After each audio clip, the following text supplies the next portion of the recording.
Yesu Kristo wonani yimitila pele tutupo alebena nyakodo encourage muka Yesu wonani.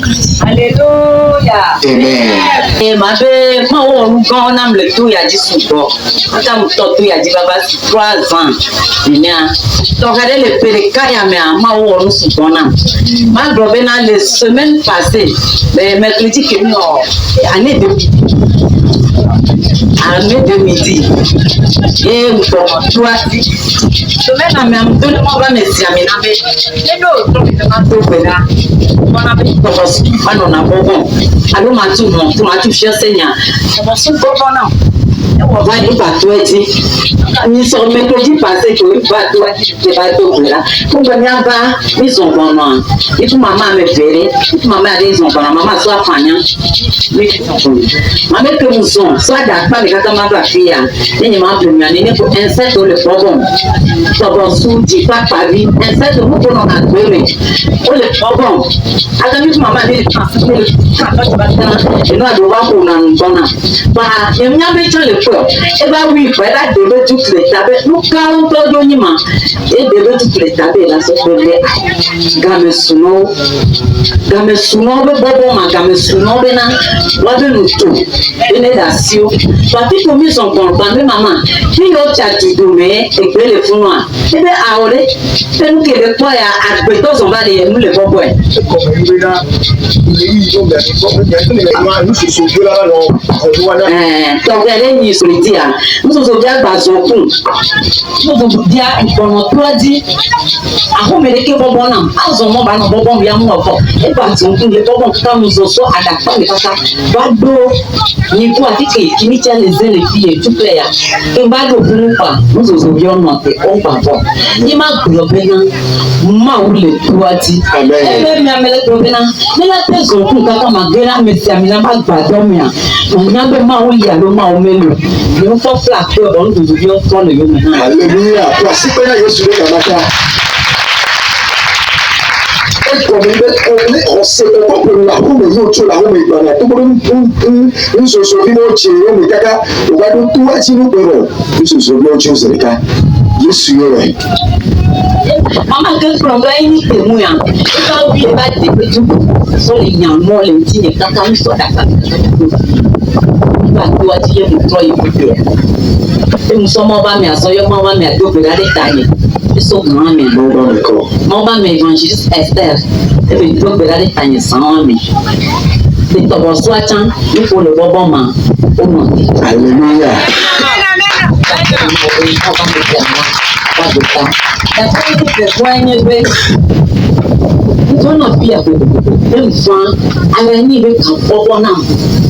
Bon, non, ma foi, pas vraiment les petits problèmes.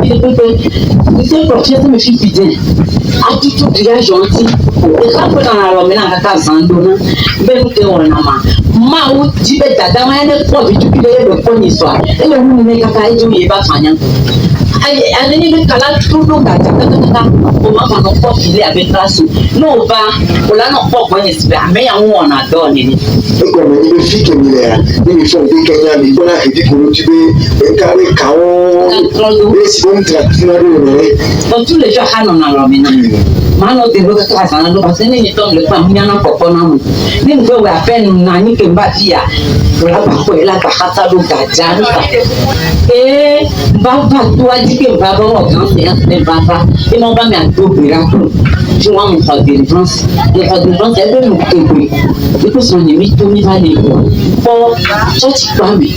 Et ça en pose 21 non pas pour y pas pour. Et tu es dans une ligne. Tu pas et bien patama petit bobo ça toi tu as mis le vaille lui aussi dans l'air et ça que nous qui a bien nous qui a ma pas ya ma va de lui on qui a couché long que ça va nous comme pas nous la ver autre ye mu son e kan bede yo ya bi ke ton po no ale ameyo bi ke po no ale fun yo do ke po ala me le ba dia e bon de le church ba mi e church de yo le church ba mi go wa be mo ba mi se na do be ga de tana mo so ba mi sisi ma o to ya e ko mu pe so e be dia ni le po ga ja nya ngona be e ja ga ja ni ti ko ya so kan mi na ko me bi so ko wa ko ki dia ni baba ko bere ko ma e mu kan buru ame ton ma o pa o la pe ni mi ni won amen merci pour la Jésus merci pour la Jésus bien la papa la bi so ka ka me ko la be mu chi na me ko ko da pa be yo ku chi voilà si ali si be ko lo se ko da Jésus qui se dit ko da le ma o ke lo don le sale to ti sia et puis ma o du chi e o de to le ya ke ya ko na Jésus qui se de ko ma pa be dama Amen. Notre maman est en train de témoigner ce matin la grandeur de Dieu dans sa vie. Elle a dit que c'est comme cela, ça fait de cela quelques jours, partout où elle passait, si elle est devant sa marchandise à la maison, elle constate que les mouches ne font que la déranger. Même si elle marchait, les mouches ne font que la déranger. C'était le mercredi passé qu'elle a voulu venir à l'armée le midi sur le camp. Mais sur le chemin, c'est comme ça que les insectes aussi le dérangeaient sur le chemin. Mais elles étaient deux. Jusqu'à la dame, la deuxième dame a constaté, elle a dit, pourquoi tous ces insectes-là, tout entourent comme ça? Et elle a dit, elle va quelque part. Et elle a foi qu'en allant là-bas, elle saura ce qui se passe. Mais si Dieu peut le permettre, quand on arrive, il dit, les insectes le poursuivent, ça regarde seulement Dieu. Mais jusqu'à ce qu'elle n'arrive au niveau des arbres là-bas, les insectes se sont partis. Elles ne l'ont plus poursuivi jusqu'au camp. Donc elle rend grâce à Dieu. Elle dit, un autre jour, elle constatait que partout où elle allait, elle n'avait que des toiles d'araignée sur elle. Même si elle est dans la chambre, même sa marchandise, les cris de sa marchandise ne font que s'entourer des toiles d'araignée. Et elle a appelé l'homme de Dieu a prié pour elle. Mais dans son rêve, en allant, elle a vu que c'est comme cela que les toiles d'araignée ont entouré le temple de Dieu. Et elle a dit que le matin, elle ira faire les ménages dans le temple de Dieu. Et c'est comme cela que tout ce jour-là, elle ne constate plus que les toiles d'araignée l'entouraient. Et c'est ça témoignage, elle rend grâce à Dieu pour ça. Amen. Amen. Merci pour nous souhaiter la célébration. Acclamez la foi le Seigneur.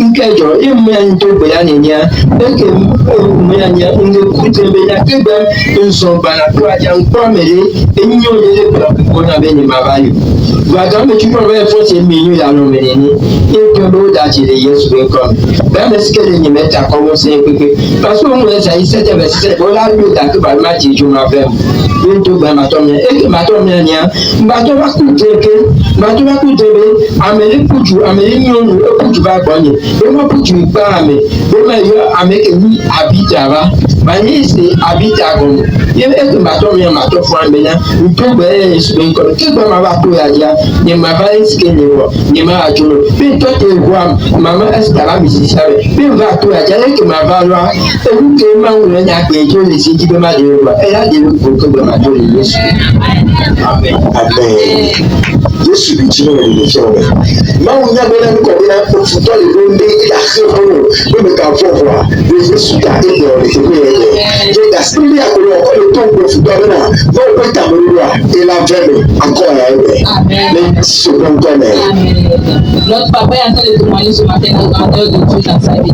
Il disait que c'était comme cela, on avait donné l'invitation pour le programme d'aujourd'hui. On a dit que c'est comme cela, il y a une convention sur le camp. Et il a dit que le jour-là, il serait parmi nous. Mais dans son sommeil hier, qu'elle venait au camp, et une dame l'a barré la route. Et il a dit, toi tu ne peux pas me barrer la route.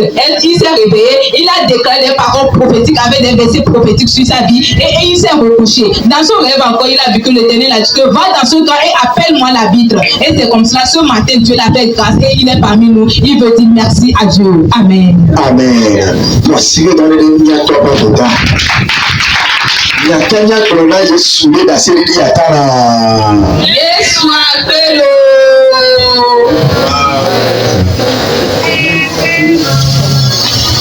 Ya fufu ya uzi. Nuke Yesu wonami Salem toji ye mijira kone tu kwa kata wa sindekero. Hallelujah. Amen. Amen. Ata pele maule ndoya. Yehowa awa bima to garena le tepeya eye ne ma angobro labe no ame no wo no e de na dakpe eye na akọ ipe nko yiji ta Yehowa wa me be garena de bia pe agbeme evinye ya e baba me na de bia tuture ko toji le dimanche de me utrome nya be na nubu to benyu baba me na dimanche me sama me ni mla ire kekemu mi no mama me sem na go le ba abome Mama mi seri na ko. nya no mama Esther ni ba go le ma ahome enye kata mi mla ire kekemu baba do examen ga me poto mi ti ru de alo jimi tene examen ga wefe wa nyame so de ka e ko de bia me mo chi nu kwa le ko mo chi me ni Betul mo chi mene E ko me e fon sando me. Ye be po fia be po de dia. De ko wona do. Josephine wona na Mo ko de mo chi mene.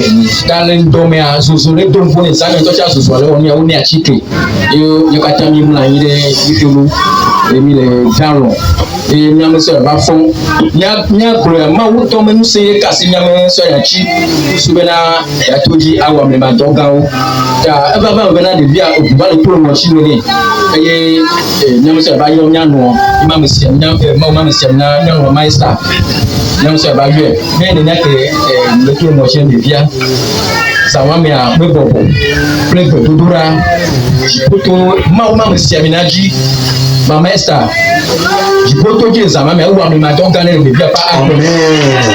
Basikele ya makara. Yesu.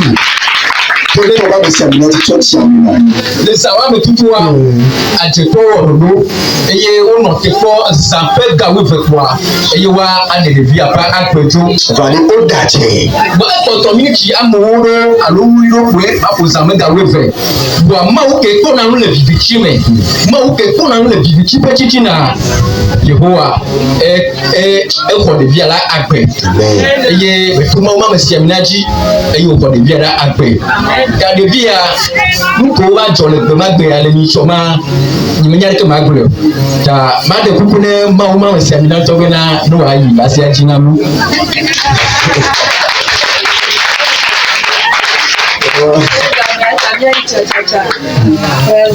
Hallelujah.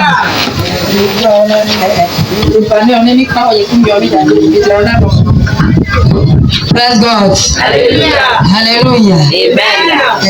Nyatepe to mia to alumia fufuale. Alumia beviale. Na mere me vona ma wo. Beno tere da sedi di ya.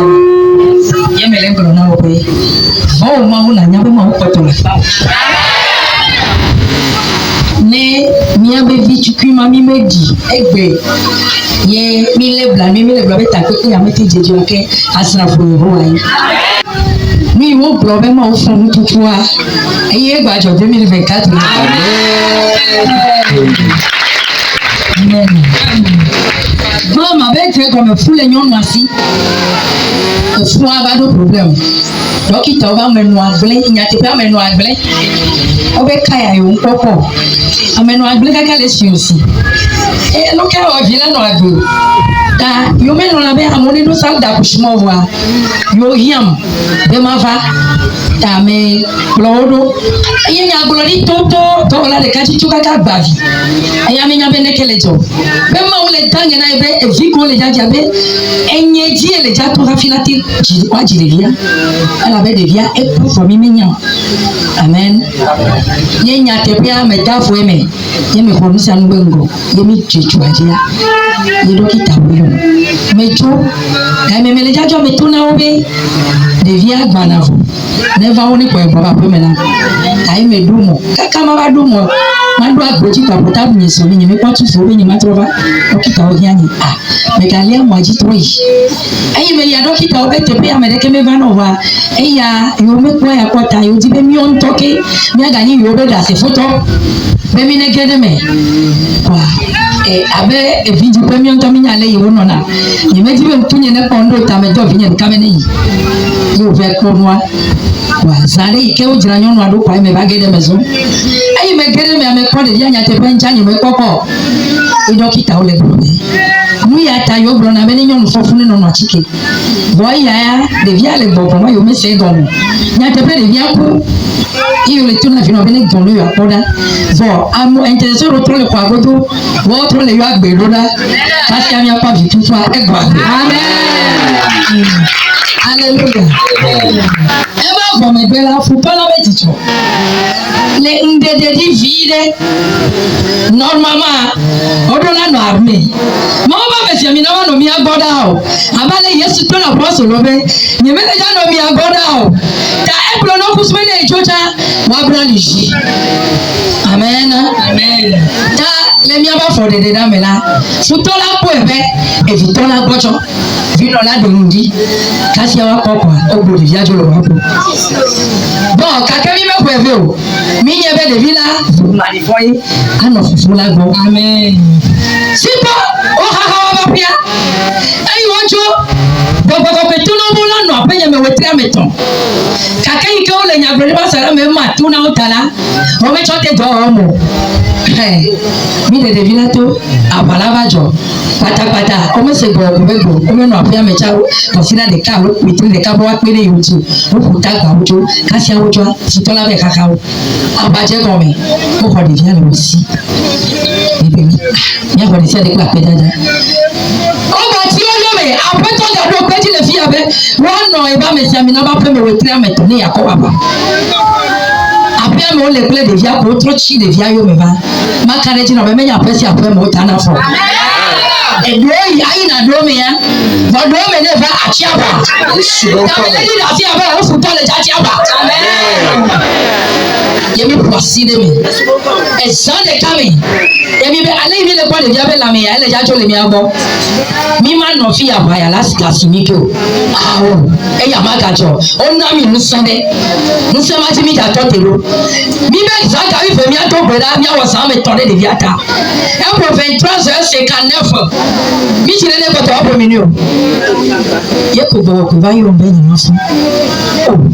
réglage yomi o alamo o be sori o te sori o mi me se ma ho do ape to be gbogbo e ba yomi amen ye mi fon de ke ya mi ni tabwe mi cho kasi amado ho me abaja si mi ebu to koko e ma le 19 me ane via le bro e ba li ye ba li le fe zare be ti mo zare be ta si ko aje o le tue o le gba e bu mi ni kola mission accomplie for mi ape ma o be ma chichi wa bi for agreement ye ko to la de kacha chi gbon ye me be no kopo mi ani atike e kopo de via kola e be mama e hule ko e ka be hu makwa le kole de via be no chime 5 ans le de via si ye me be ne ko na nya ke be matro me la ba hu le do pinye me ye me do ko me tu pe ni ma hu ni be ne fa ne ba ko na mi ye mi pasire me ya ba ko fo na me gazetem beni me ga dia me no to o be gazetem na me to be ma yin mi la kasi ama gbokola enumble melody da sebe foseto na nucho amen foseto na nucho ma uto ola kaflaje ma o pe gbokola pere mi ati mi anu nucho da sema to bi anyeme ko ebo kasi ale ko na telma ko be na nyeme fu chola ye me be o connexion me la si o plus da ma te passer ko pe ko di na church ko me ka yi gazeo na to gazeo ha me la de bi la ko ha fi na go e me se gbe ko ye ma jinu blalichi ye ma jinu blata mi ko de vilava e bi adina be chonta ku ikene kobla nata kobla beta kobla amen kasi ama chonta ku nye bla beta ma be fi mi ti afia kwa ke papier mu so ma kle kle ye me be okay achi so ganti po bu abenu se ko ji nyamele bene ponu mako kasi amakwa me bene trop fi ebu amakwa ebu atrozu miti lolo he amen imenya me ba tutu bua ye ngochi ame ko haleka echi lolo he chichichi ko kwa mi bale mi da pe na ma ye mi choleji to kwida nkeke to me bia mi ba chichi be de via le mi akosi kwa patweli lu wajo ye me be okay afi mi serum abri plein traitement avec abîmer nyama sunenema non mais toi serum agwa je sois trop monté na non toi bi antibiotique je sois trop inachi ye me be okay mi ayi conjugal les docteurs Salam no ye mi ba Salam toji ye me cho de viamlo bloc mais après toi va opération kasi ami apokola di po bu coupe to lo koko lu wa ba to ba mo nchi na kutuaje amen ame akwe oh bebe ape ye bia me tuna pe to be ne nya te pela ne watchesi jojo ya magavo mi me satiko mi me gaza si romu be ma be ke ma be gbagba jidi le yin to me yela yin ma blola me chada bale tete me nyo se ro be ka ko me lo lu si anu ko be na ma wo na go me le ja pe me nya me wona bala gawe ye mi nu aburo be le me fi ma e bu abi ato ka me be tote hadeka ekwa ele pomnami ye abato didi le grobe che betia ye le khore via le wasi me gagner wato ye trop les dalles maintenant be de via sutoye ta me dia tom le vie le Salam toji penye ba toji la ne wa china yo ta me don be na ba be na be ya fe me ah ne nyi me ba se ne kwa ke e yo chonam la ma to uniform te ko wa su do ni e ba je se le ko ne ma no ka mi do na Yesu ma Yesu e yo kada nyi me on de kelemu me menye yoto nyi me on de kelemu do no menye le ba simi ye o san ko ta ame yo to a e ya nye gbo papa ko nya beto de la Yesu so me bro ne le di abe ape be de vina ne gbo kweta ne wa ka su to ro ba ba ni me bro la me we ne wa ko be me to nya te beta me to uniform ne de ya ne amen Merci que la Yesu Amen. Oh, gloire à Dieu. Ce matin, le père de papa de Joséphine témoigne, notre frère Joseph, témoigne la grandeur de Dieu dans la vie de son enfant. Aujourd'hui, il dit qu'il rend grâce à Dieu et il est plein de joie de dire merci à Dieu pour la vie de son enfant. Est-ce que c'était comme cela? Il y a de cela quelques jours que la mort a voulu frapper à sa porte. L'ennemi voulait emporter son enfant, mais grâce à l'intervention de loin de Dieu dans leur vie, l'enfant est toujours vivant.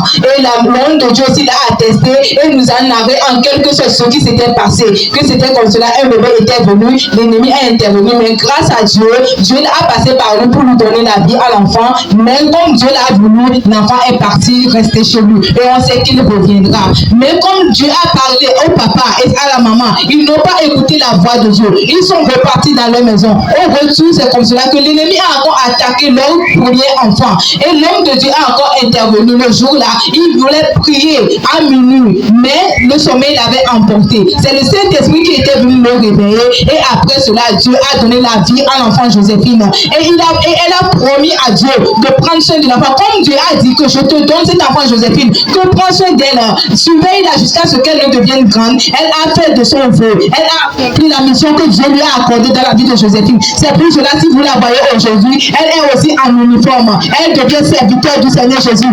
Amen.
Nah, fanya koja evangelist la ni na mo rezere apa ti na gbere le kan to na vie bi to mi afanya mo do no yo bia ko ka mi afanya mo ko ka ma na kiti a o to mi a na ti mo to mo pa pisi ani to mi fa o wa ko ki am mia ho wa to mi bari le ke mo jido o to ko da ta ya na ki do mo to mi do ama yo me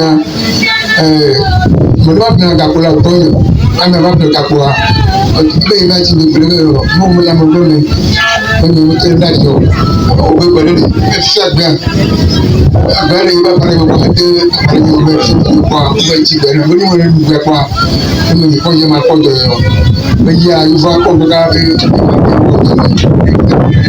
ata lu mo be ka do be ana ko be ma ti pero me ka do be ka do ka no wa ma to akwao bai Ghana kwa Ghana wakati ni Ghana o to ni ko jawo yo we ko do ko ni ti Yesu we father na so jare o le na yo kama ya de mara so ma so jare ti da promo no ba ko le to no no ti ti pa abi ni jo ne ba le to ko ba le to ana o sa ni ta ma ji ka ma de piti ke ko ya ko ba ni ti ko ba ni ti ko ka da ido ni ko le da yo ma ba ga na ga ta ma cha ha we to re ko mo ko le da yo fi ana di to pa ko ko le na ta hallelujah eso la cabata manda kwa ma ubeni okay ko ba le mo ba ye ko ma ta na da ko ko ni nta cha ye mo ya okay mo ko ji ayo ka ko to wa na ma pratik ma ka pre ma ta ipu ya ba nta ta tre mo mo ko ni to wa me tele so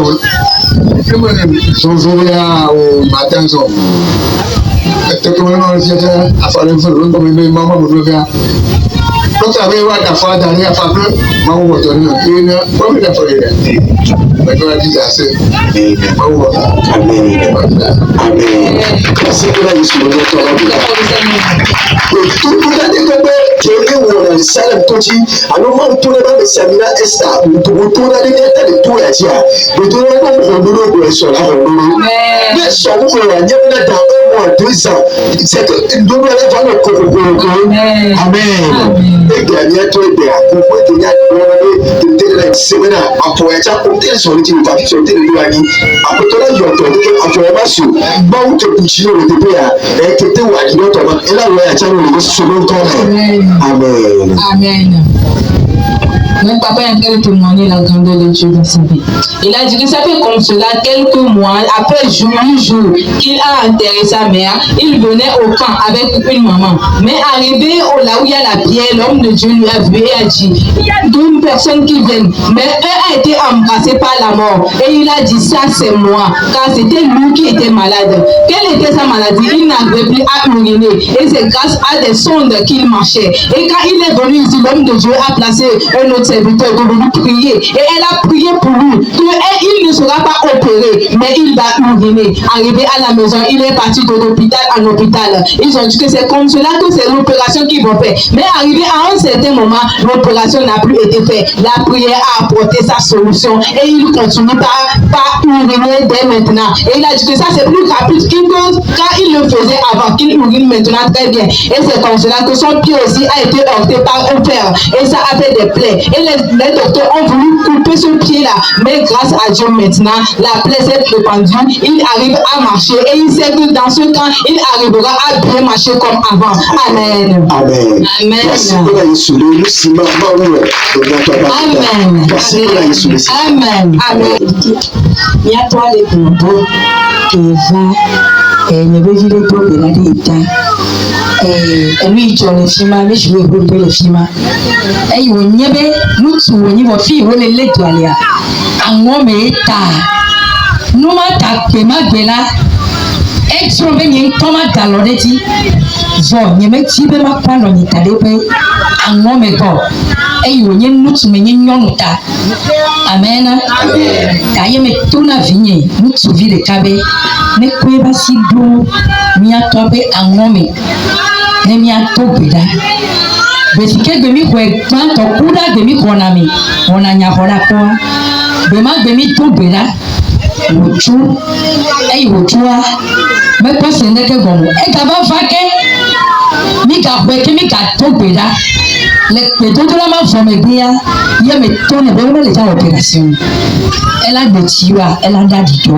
amen de ma gbe eyi wotua me va laisser me va le ti numéro ni be ya yo kaka o va po dadade la de pa mi ye o ko number ni ye o le di da sebe ye ko be ye la ma wo to awo wo imenya ti yo ajo ti fi ma adi do ba le ka ojo ba le ye me ye ro ki to be yo papa ti yo be ka be ba ye e ko da ma wo to awo mi menya e yo po ti yo ade ko adi do tonto ba le ye o le do so le be na e te tu fi la na me ko ni le de se mo wa abu le ka kan to le wa abota Yesu e yo to ga ni ko ati pe na ko ko. Et notre maman est en train d'attester le témoignage de notre Père. Elle a dit qu'elle voulait trouver notre attention sur certains points. Comme il était homme, elle ne pouvait pas imposer sa main, étant donné que c'était au bas-ventre que la maladie se trouvait. Elle ne pouvait pas imposer sa main là-bas. C'est pourquoi elle a intervenu un serviteur de venir porter sa main et qu'elle a prié pour lui. Et c'est comme cela, notre papa est parti et il n'est plus revenu de jour en jour. Et elle a écouté que ça fait de cela 3 mois que le papa a cherché le numéro de l'homme de Dieu pour témoigner la grandeur de Dieu dans sa vie. Que c'est comme cela qu'il était allé à l'hôpital et les docteurs ont dit que la maladie a été traitée depuis, mais il n'était pas arrivé pour que le son soit enlevé. Et c'est comme cela qu'il a attesté la grandeur de Dieu dans sa vie. Amen. Alléluia. Amen. Nos systèmes de raison. Donc, Christ, Yesu, Wana, Misala, Totiye, Tila, Mekolo, Chukwa. Alléluia. Amen. Alléluia. Amen. Dekeni ama wongani na mtamata kuni. Na tepea so yedia le kuyaso tota pepe yadia. Yano da mozozo na mi bena nyazumo. Ba home. Yao osame toto. Ya tepea nya ebisu kaka ekoto joju ke ora sofa same toto. Kwa tobi ba ti nya okoko kure no asame toto chinani. Ba mato nya to ka ke ni kwa to na nya klela nywa de kuku ne bena no ko so ka nya te bele kimi so mo ko ka nya te pe ja bena ndimene te bele ba iso le wa to ne bena ne nya no tranira nya ba so toto le ko ta ne ba toji ne ba to ne bena ye no nya no to e roda e ko ko nya te bia be ko nya musu to e de ba ko nya te bia ba de ba ko e ba le to ne bena wa to mi are ko e to ne bena pe sa to to ko be ta ni ta be ni wa yi wa ebe owe ne ra nyo be yi ta ko wa ku to na to ka o do mo ma owe e le be be nya yi ta nya yi wa mu ke ndo ndo nya ko ba ya jo wa ko yo nya ne ne do ji le ko ko wa nya ba ho ba ko te ba ho mo be ma ho mo ko e do wa ko e tu ani be e mu le ji nyo be nya e mu le ji nya no wa be nya le ko ko be mo be nya ko ko ke be na mbi le ko ebe ma utola bo amele ebe samba je ebe mechi ebe nyale koko kwa ebe be na nyu ma cho ibe ebe da to awe to be nyale koko mi banya do Ojú ìsàn tó tó a. Ìjì akéjì náà wọ́n nàmọ́ lò. Báwo lára tó gbòòrò ìsàn tó lè. Sáwọn mi àgbẹ̀mí láti ṣe sọ̀rọ̀ náà ni mo á tóra àmúrò lè ní àpèrè fún ọbẹ̀ ńgbà ni mo náà bẹ́ máa yí sáwọn ètò tó ọbẹ̀ ìgọ̀wé ní màlẹ́ kékeré rẹ̀ lábẹ́ náà ní kí mi náà nípa bẹ́ náà ìdílé sáwọn ètò tó mọ̀ gbàyà ni mo sọ èdè sáwọn ìgbọ́ ayé tó bá kẹ́ ń bá àbọ̀ mi ẹ̀ bá tó náà bẹ́ náà èmi lè mi àwẹ̀ yàn wá mọ̀ rò èmi lè mi àwọn àwẹ̀ yàn wọ̀ pé mo bá tó náà bọ̀ mi lè sàmá jẹ́ ní ṣe bẹ́ yàn wá o ìmájú ìyàn ti bẹ́ ẹ̀dẹ̀ mọ́ náà ní ìjọ wa kemjua yanatembea mimba uzamu mtoto kaka hivi kwa kemikwa kemnasokea garuko na sido yapo nena nywa eme roe nimechimela niwo kesino to mini ena tabiso ni kwa je na mimi na su kesino to kwa yanatembea garuko na suba maho kale so yanto si me prepare na meresi kwa kema isapea kemri isapea ni bunyo ke yeso ni tola mimi mai za mtoto cha grave na ni mai za mtoto wa ni pima so sapea so le bila isapea kaka kwa Bibe kwa file kwa mami sile kwa ele yani kesiame kwa ele tona bena kwa mito miachi kamito kwa yo mimi hapa be yem jibi apla kwa mato be nipa kwa pe leso pe ya etro be ya pre kwa nyate be ami jo so ka ru kwa ke ndo funa kwa na no wona ne de kwa no ka we amela yo kwa nyate be am to do raji kwa ne to bora be ho zamu to ike mi wa ya ndura ko ni kale ko ke se ndo dara ho ya le fiu ni ana bi to be na to nya so eta pra ke ke fale to ma wi e ta nya ma so ni se ni ko ke na ho ya mi je ma so ma ki ko ni to ma o kwa nya te ko ngera bi am kwa ke ngera ha kwa apun to chando to wa pe amia to bro e pe ya da pre be nda pla ko kwa ke bi ha me kwa ne ko ngora ne kula kwa ne ko ngora ne kula kwa mo kwa ko te bi se ne bi ya pre pe yo mo webe pe ya ne mi sema kembe o mai webe na ne la pe ya na ru la ko ne ne ke be nya ke go yo la pe we so pe ya so ne webe ya obi na pe ya lo nye mo be aso na ko to ba so na yi kembe enye le sa pe oni so ko to so la ko to am ebe a obi nya ke le ko ni te ka nya ke le gro be o ya ka pe ya ma ko la lo nye mo ko ya te be so akoro so le pe ya so da ko te mo me na le so no le mo be mo e bo me so pe ya so da lo no no we chon la pe ma ku la to so da la ko de na mo to la pe for say kwa ke mi to ma so so ya mo akoro to ko pe la si ga so ni kwa ebe awa o pe ya tene na ni ngba le tu le to chan ko sa ya ko pe ya e ko to ya pe ya sa ngba to ya pe ya for say no enya ngba no pra mi do ba de ba ko mu ne na o ba de kai ko no ba ga me ngba no pra mi ba ba ti mu ke ni ko mo America to ba pra mi Tola yesu wa. Hey, don't worry, we see that.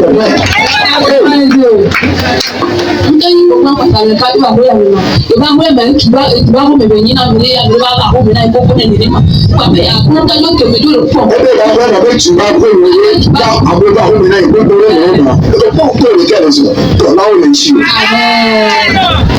Ko ta lo ke me do po nya ke ni ya ma be nya te be ma o le la si ni e gbe nya ma o le la si ni nya te be na e so e do be na so me do to e ko me ko nya ni ma ni nya na ma o ke me su ba woni di do be ma o be ni ta ma mi se ato ya ki ke si ke be ni be le ko wa e ko mi se ato a chire na ku ke mo je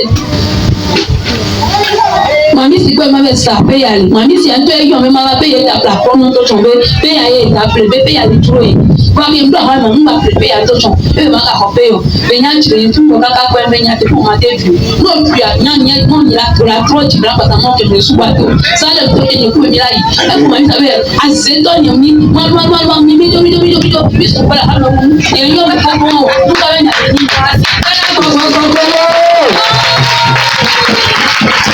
America ìjàdé ká tó pé àbágbàdé ká owó ọmọjọ ṣùgbọ́n àmàlà sí ẹ̀rọ àfẹ́ lórí bá bẹ̀rẹ̀ sí ẹ̀rọ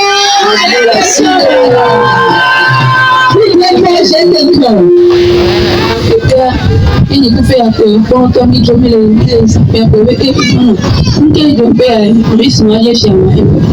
bena ni le tulu na mi ko la experience bena ne mi ko ba ile pena yema be nyama ma onde la signe nyama onde plona ni ndo ni mso ni ko ni si le ko ma ube kan ni ke la pini no tani cha si ma ni ko ni si le su wa ma la pa be ni cha kwa mi ne zo kan yo me nya ke peso mi ma o me ba so nya ko peso bena ye ka ma ameta sala ni ya ko funa ni ebe inyona onde no mo je ne chole yo ye mo ji ja e tan do ye lo bena so ami ne ni ma ke te nya mo bena wa to wa ke do mo ma ube nya wa ye be wo la troji kenya ko mi le mi ta ke be mi le sa no nya mo la troji mi bena ne mo ni tutu ta so mo le ko mo le wa pa na le buchi na ma o to la troji mi ko we be nyona ni ati bi ni pa profito yo be le profito yo wa be ni profito ti be to tro mi ti be na ni troji mo ba o mi ni cha nya de pe so ko mo ba mi ma la pe ni ye ke so to pe so ni ko nto e wa be na ni ma ko to pe ma ko ku ga pe je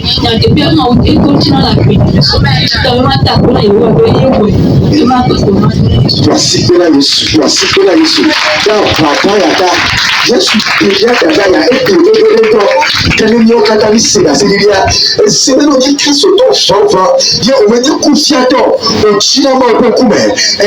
To chima da mo suna. Mo bo na na o me awu. To no na ga meti o meti ma wa tani to ya. O ba wala wa ba lo cha le Yesu don ko me. Ya ba wala wa ba lo cha le Yesu don ko me.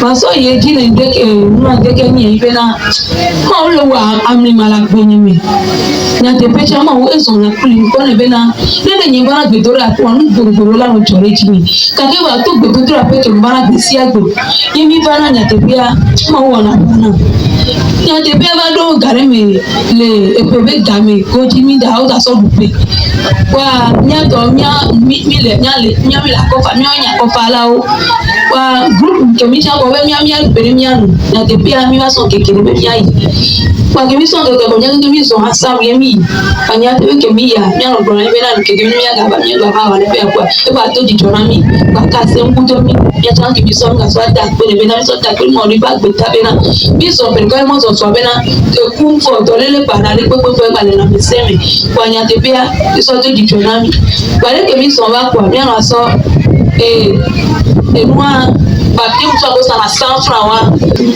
kwa nyama tole baptême soit 100 francs to wa nka kwa ya so tutu kume ke so tutu kume kwa nyenye ko kwa na gela nyigba kwa ye se tuma ga tesio kwa nya so kume kwa nya so baptême soit so kwa ke so kwa nya te ka bi kwa be ma so na be ma so ne to ko e ya pe ko na la mi si na so ko bi mi ble ya kwa me de to le ko le ma so ne ko ma nya de kwa so kwa so da kwete mi so na da ko te ko nyam to mi o kaka mi o kwa nyam jo ke njo ba ho me kwa nya te bi ma so kwa mi na so da le ko ji ba susu ni ma jo le ji so ba du gare ko le ko to ma so na so ko le ko ji ba be abi mi so le mama be so tutu ku so da de ma me ye ji nyam ko na so ko ni moto sana le wa e wo de no ko pa ko so bo o tra mi kwa nya ba ji ma so pa mi na so de so bo be ego nya go mi wa e wo mo so da le ko ma so ego so da le ji nya de bi ambo àwọn àjà so le kere le bo ni gogoro e bo ko mo ke so pa mi na so da le no ko mi kwa e ko bo so pa ni moto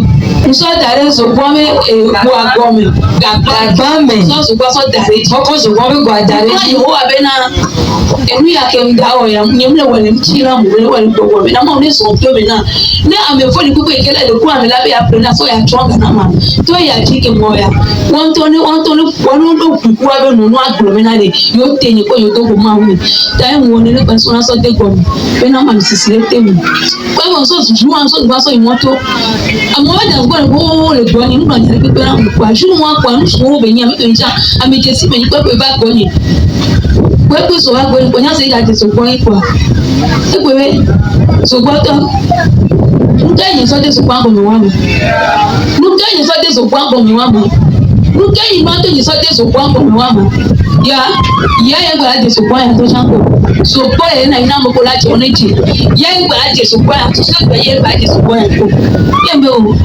nka so de so kwa ngo nya ke be ke mi ona nya e wo bi ke ngban susu ma nyowe a to wa me ya to mi ke to ma ho me ma do ko ni ya ke wa i to mi wa to nya na na e yo wa na te pe ma wo ni na nya te pe wa ji jo nya te kwa gba ji jo ko ji jo ti ga nywere kwa e wo penke e be ke to wa gbe a o amebu chan baba e ya baba po a wa da kwa do me se be nu ke yin so de ko ni yo nu pe do ko go sa mi adu pa ton ton yo ko yo atu ko ta do to yo sa ba nu ke ni ba Pourquoi on a dit ça de manière?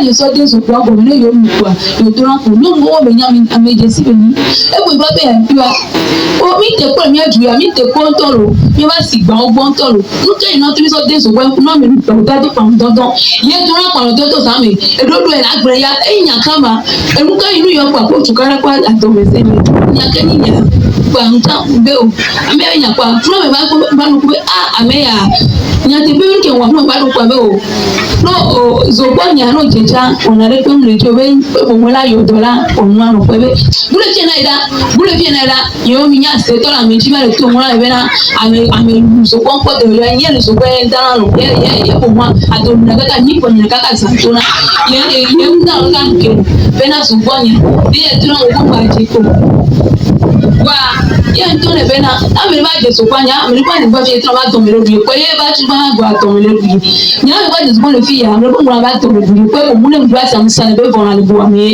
te be no ko lo nda ni ko pe na mo ye be wo na ka ko nde le bo fi ai wo tu kana to ka kwa e be lo ko pe be jo nya de bia e gbe nyon wa e ba iso le to na be na ne yin ba le ya ni ye gbana ne yin pi so e gbe to ne yin gbana ye nya ke to na e memu aro ta ne ye gbana ni ma to mo ke da to e be ya ne ma to mo de ma te ko ke ngara to mo yin na se ma to mo ke ma Yesu ló wà tàbí ètí rà. Yesu ló wà tàbí làbẹ́ ìyàmẹ́. Amen. Mo kẹ́kọ̀ọ́ máa tó mọ́ gbẹ́wò ẹjọ́ ìtùkárá jíbẹ̀ ẹ bá yọ̀nà rẹ̀ fún ẹgbọ́ rẹ̀ bíyà mọ̀ rẹ̀ bíyà kéde sísọ ń lé kébé lọ fífi ẹjú bá túrọ̀ rẹ̀ káká pọ̀ lẹ́gbọ̀n àgbà yóò kó ti gbò bíbí lé lẹ́gbọ̀n àná rẹ̀ lẹ́gbẹ̀ẹ́ tí a tá gbọ̀nà mi bẹ́ẹ̀ lọ́dọ̀ rẹ̀ gbọ́sí ẹ̀sọ́ àtọ́gbà tó ẹ bá sẹ̀sọ́ tó rẹ̀ sọ̀rọ̀ kàṣẹ́ mẹ́na èyí náà mà gbẹ̀tọ́rọ̀ bẹ́ẹ̀ yẹn lè sẹ́mi ní ìfìyà nítorí ẹ̀yọ́ náà tó yẹ kí pápá yẹ tó di èyí ẹ̀ làbá ìgbèrè káyà kàkébọ̀ yẹn pọ̀ yóò tẹ̀ ẹ̀yìn àti òun wọ́pọ̀ lẹ́yìn ọ̀nà bẹ́ẹ̀ yàn ó ní ìní wá bẹ̀ wọ́n wá bẹ́ẹ̀ ni a te pe mo pe ba si di la pe le kon ni mo Amen. Voici que là Jésus. La Seigneur est ici. Alléluia. Amen. Amen. Merci à Dieu de témoigner la grandeur de Dieu dans sa vie. Elle a dit que c'était la semaine passée que l'homme de Dieu a déclenché un événement pour tous les serviteurs de ce camp. C'était l'éveil de prière. Mais elle n'arrivait pas à participer. L'homme de Dieu nous a encore convoqués. Elle nous a parlé. Et c'est en ce jour qu'elle a dit à une soeur entre nous de venir vers son mari et de demander la permission pour qu'elle aussi assiste à l'éveil de prière. Et c'est comme cela, arrivée à la maison, elle et son mari ont débattu sur ce thème. Et il y avait des gens à côté d'eux qui ont mis leur bouche dans leur histoire et ont dit que c'est comme cela, elle ne pouvait pas aller au veille de prière. Pourquoi elle, femme mariée, va aller au veille de prière? Mais en sans prière, en priant, son mari lui a dit que comme toi là, ton Dieu, le Dieu de maman Esther, le Dieu que tu viens adhérer sur le camp de Salem ici, comme c'est lui, il raconte les gens sur leur nuit, dans leur sommeil. Ce Dieu-là ne fait que rencontrer des gens. Je ne suis pas dans ce problème-là. Donc il faut aller à ton veille de prière. Donc comme cela, elle était en joie, elle a glorifié le Seigneur. Le soir là, elle était allée au veille de prière. Après la prière le matin, elle a dit qu'elle n'avait pas d'argent, mais elle doit aussi participer à des tâches. Donc elle a prié et elle a encore demandé l'argent à son mari pour pouvoir aller vendre. C'est comme cela, elle a pris l'avocat, elle avec la femme qui avait mis la bouche dans leur histoire, elles étaient sur le même chemin pour aller vendre. Arrivée à un certain niveau, un occulte les a appelés pour pouvoir payer les avocats. Et elle a prié en elle parce que qu'elle a ressenti des sentiments. Elle a prié en elle, si moi je vais là-bas, Seigneur, toi-même assiste-moi. Je ne veux pas mettre les pieds là où tu ne me mets pas. Et c'est arrivé là-bas que la dame a dit que lui ne va plus payer l'avocat. Que pourquoi elle est nombreux comme ça pour venir rentrer chez elle, qu'elle n'aime pas ça et que l'autre dame n'a qu'à ramener la dame là et ses autres de sa maison. Ce qui atteste que notre maman, elle seule ne marche pas. Elle marche avec les saints, elle marche avec les anges de Dieu, elle marche avec beaucoup de convois que Dieu a pris pour l'assister. Amen. Son deuxième témoignage était que il était vers le moment de fête, le moment de fin d'année, après la fête. Elle était allée chez l'un de Dieu. Lors les accompagnait, maman accompagnait du camp de prière la paix du Christ. Elle était allée chez notre maman à la maison pour lui souhaiter un meilleur vœu. Et arrivée à la maison, l'un de Dieu les a donné des mouchoirs. Puis c'est comme cela qu'elle les accueille. Et l'homme de Dieu même utilisait un autre mouchoir qu'elle a laissé tomber. Et elle a pris ça. Quand elle a pris ça, arrivée à la maison, elle a même oublié qu'elle a pris quelque chose. Le jour, elle s'est souvenue, elle a pris le papier mouchoir. Comme elle vendait de la bouillie, elle l'a mis sous sa bassine, sous la bouillie. Et en allant, elle a prié que Dieu, je ne veux pas recevoir des agents qui vont périr mes bénéfices, mais que toi, sur ta gloire, soit manifestée. Et c'est arrivant au bord de la route pour pouvoir vendre qu'un homme était venu et a dit, toi, tu as mis quoi sous ta marchandise? Moi, je ne vais plus payer chez toi. Si je paie chez toi, je n'arrive pas à dormir la nuit. Mon ventre me fait tout mal. 3 jours après, quelqu'un d'autre était venu pour dire la même chose. Et elle a dit, plutôt les gens qui viennent ici perdent de la bouillie, ils trouvent la guérison, ils trouvent la satisfaction. Donc si toi-même tu as payé la bouillie et que tu te sens mal, ça fait ton affaire. Moi, je ne suis pas dedans. Et elle s'est souvenue que c'est comme cela qu'elle avait mis le papier mouchoir sous sa marchandise. Elle remercie Dieu pour ça. Elle a dit ça fait de cela 3 jours quand elle marchait. Elle a rencontré aussi la même dame qui l'a parlé autrement. Et elle a dit que pourquoi à chaque fois qu'elle veut marcher, elle aussi passe par ce chemin-là. Que quand elle arrive, elle a la transparence comme le lion et le feu. Donc ne jamais traverser sa route. Donc elle rend grâce à Dieu pour les grands témoignages dans sa vie. Elle dit merci à Dieu parce que sa vie est un témoignage. Amen. Amen. Après, voici ton dernier, mais tu m'as donné le film. Ah oui, mais pourquoi oui, je te dis. Bon, il y a 5 ans de et dit là, je me suis dit papier mouchoir. Souvent, je ne mangeais pas sans avoir des papiers mouchoirs. Elle avait deux, mais on a mené. Parce que le travail que je fais, je le sais. Si tu cries parfois, il y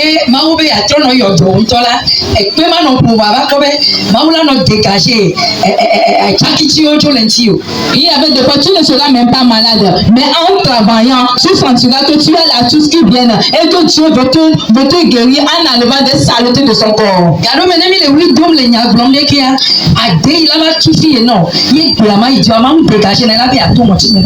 Des fois, quand tu parles et que tu cries, il y a des sons qui viennent renverser le cou. Et que Dieu voulait te guérir, il va vouloir le faire sortir par tes narines. Ou bien les sueurs. C'est pourquoi je n'aime pas que les papiers mouchoirs me manquent. Le jour là, quand il était venu, et moi aussi j'ai pris la mienne pour essuyer ma figure.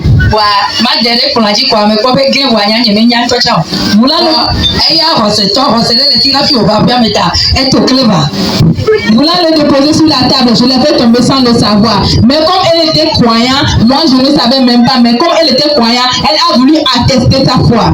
Je ne savais même pas que quelqu'un a pris quelque chose. Je ne savais même pas que le papier mouchoir était tombé.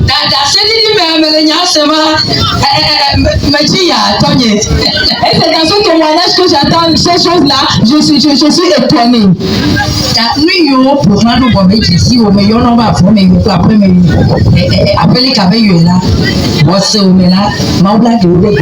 Amen. Tous ceux qui t'entourent, moi je les appelle des ennemis de sang, qui t'entourent, à cause de ta foi, Dieu va te les découvrir. Et tu vas savoir comment marcher avec eux. Donc la personne a aussi voulait tenter quelque chose et il a raconté quelque chose.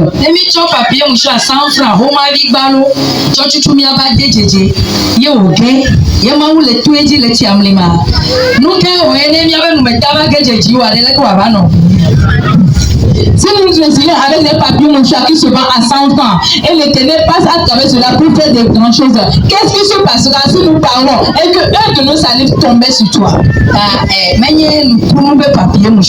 Donc,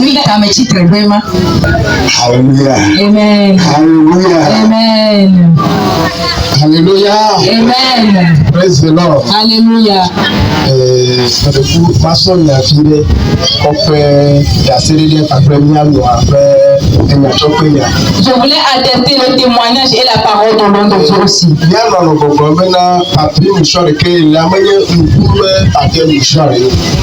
L'un de Dieu disait que le papier mouchoir qu'elle avait tourné, ce n'est pas un papier mouchoir de miracle.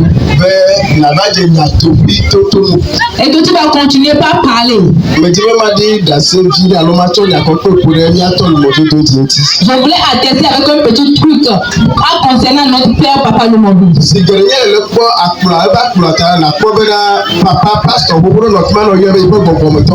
Souvent quand tu voyais sur l'hôtel, il y avait un vieux là-bas qui l'appelle mon père spirituel.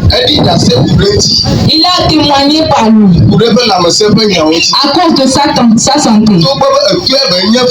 Malgré ce que c'était son père. Mais de temps en temps, comme on a étendu les eaux ici, et que l'œil de Dieu boit de l'eau et que ça reste, jusqu'à ce qu'elle nous sache. Son père prend l'eau là et boit. Le papa lui dit que je viens chercher la bouteille, je ne la retrouve plus.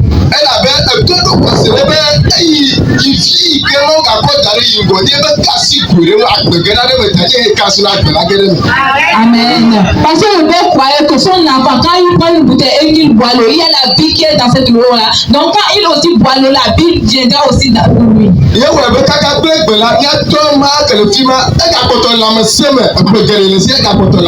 Amen. C'est ce qui fait que notre père qui était là-bas, là, il est toujours en vie et en santé malgré son âge. Mais je ne crois pas qu'il vende l'eau là-bas.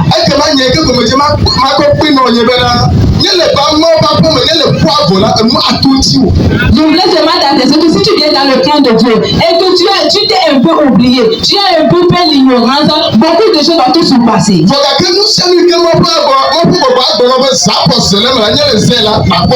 Amen. Amen. Mais tout ce que Dieu va te dire, que marche avec toi et fais cela, tu verras la résolution.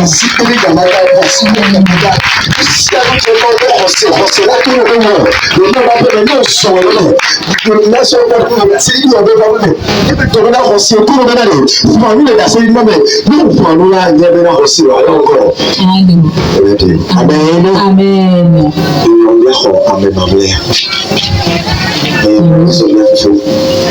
Alléluia. Amen. Soyez bénis. Moi, c'est Frère Eli. Il y a beaucoup qui me connaissent ici. Donc, je peux dire qu'en 2020, c'est là que j'ai rencontré Maman Esther, l'évangéliste Maman Esther, et c'est ma maman spirituelle. Et en 2020, c'est là que j'ai reçu l'onction. Et c'est sur cette montagne que le Seigneur m'a révélé une sœur, qu'elle devait être ma femme. Et c'est là qu'on a commencé la marche de 2020. Et aujourd'hui, nous sommes en 2024. Donc, il y a de cela 3 semaines que nous avons célébré notre mariage avec la sœur. Alléluia. Alléluia. Donc, la sœur et moi, on a travaillé ici avec la maman. Donc, je suis là pour dire merci à Dieu. Et pendant ce processus, avant le banque, dans la marche, ça n'a pas été facile, mais la maman aussi était en prière avec nous. Et notre père, l'apôtre également, avant le mariage, je l'avais informé. Ils ont prié avec nous et Dieu a fait de grandes choses. Donc, nous croyons que c'est le Dieu qui habite ici. C'est lui qui a fait que nous puissions nous rencontrer. Peut-être si je ne suis pas venu ici, peut-être si la sœur ne venait pas ici, cette rencontre n'aurait pas eu lieu. Donc, je suis là pour dire merci à Dieu et dire merci à tous ceux qui ont participé au mariage, et spécialement à mon maman spirituelle. Elle nous a bénis et tous les frères qui sont venus. Donc, que Dieu bénisse. Merci et que Dieu bénisse. Amen. Oh, voici que là, Jésus. Amen. Ya pour pas le dire à syndicat il y a des dakenya mawo dan nous veut que mawo woné et gaplé il veut promet pas beta et nous promet là et puis à quoi veut blave et non salem to ko yaji comment gbe to go évangéliste maman Esther et le comment gbe là yo a tout dit wa ne ma kede pas gome et nyon mi ki abade ke la ba ni so le e gbe to cha comment gbe là yo a gbe na ye et yo no anu gbe nya no évangéliste maman Esther et no gbe to me gba kudo yo subo et e wo consider ameton e ya ye gba kudo ni ne nyon bia yo so fronto homme et femme mariée. Oh amen meluwa. Amen. Daye bale ndikanye ya be ade akona mawuda menu be to iko wata ni ade akona mawuda yo no ba gbe tai la be na eno ko dodoro me ba kudo yo subo ata o kini le ti mariage ba misisia ka bobo ya bo Japan la se dia me ne baba o. Amen. Voici que la Jésus-Christ. Voici que la Jésus da se ni bibi wota da se ni bibi koresia e ti ko se ni re ni na uda wo ko so ko. Amen. Amen. Amen. Amen. Ni de ko ya chite ni ya to be ya da se di wota. Bawo ka ye ke apena ho. Jesu to la be na kawo ni. Ya ta ni le to na be da se ri ya ta ni le ti ro be Yesu ko bua.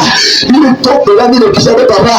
Que l'on dit on va dire c'est là nous c'est que la veille la peine la vie avec chaud le monde ya donné la série de la vie pour la veille chaud qu'elle pile sale toi tu le peux pas comme on tu vas aller voir on est dans le sous le corps le Dieu mais si on avait tenté c'est la série là papa la veille le Dieu regarde nos contacts comme le papa il a amené ma femme de ramener de la donner alors il va tout pour nous chaud alors on considère le peuple là validation là sur le corps avec tout ça tout le monde kata le Yesu Christo ya ba voulu la pas comme il y a des deux pour aller.